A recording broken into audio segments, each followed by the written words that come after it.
including fact-checking initiatives, helped voters navigate the process and contributed to its transparency. The legal framework provides a minimal basis for conducting democratic elections. Also, there are critical gaps that require significant reform. As no comprehensive constitutional or electoral reform has taken place, previous EU election observation mission recommendations in key areas, including restrictions on the right to vote and stand, challenges to candidate nomination, and campaign finance rules remain unaddressed. The IEC has been held in high value by stakeholders since the 2016 presidential election. This public standing was getting less after court findings that the IEC had acted unlawfully. The duties of the IEC are very broad, but the capacity of the institution is modest. There have also been concerns raised by various interlocutors about a lack of transparency on aspects of their work, with minimal information put into the public domain. The IEC announced that just 6 nominations had been accepted. The other 15 had been rejected. There had been a brief period of public review during which objections could be made by voters. Interested parties, however, were granted access for just 5 minutes. This exercise was not meaningful, as voters did not have a real opportunity to scrutinize the documentation and gather the information required to make grounded objections. Throughout the campaign, freedoms were largely respected, and campaigning was issue-based, also highly personalized. Social media was employed widely.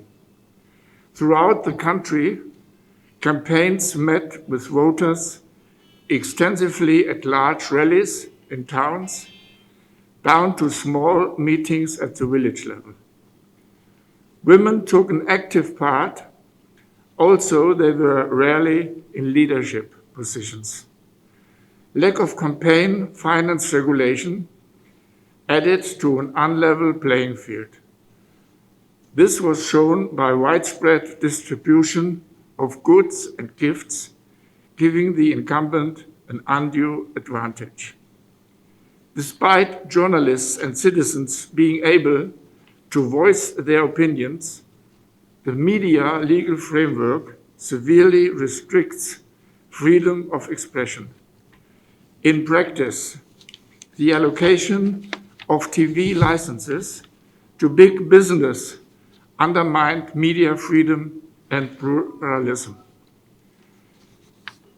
The media rules on campaign coverage provide for free airtime and the right to purchase airtime, but unduly restrict candidates' right to free speech. Facebook, with some 500,000 users, was the prime online discussion forum on elections. WhatsApp was instrumental in mobilizing the electorate, while also accelerating the spread of false news that gave a wrong picture of the campaign environment. The Gambia's top 10 news infotainment pages on Facebook upheld a strong and pluralistic debate. However, disinformation confused voters, while tribal rhetoric shrank this space for a fact-based debate. National fact-checking gave more transparency and made electoral integrity stronger. Women have been active, also their role in the presidential race has been limited. One woman tried to be nominated but was rejected.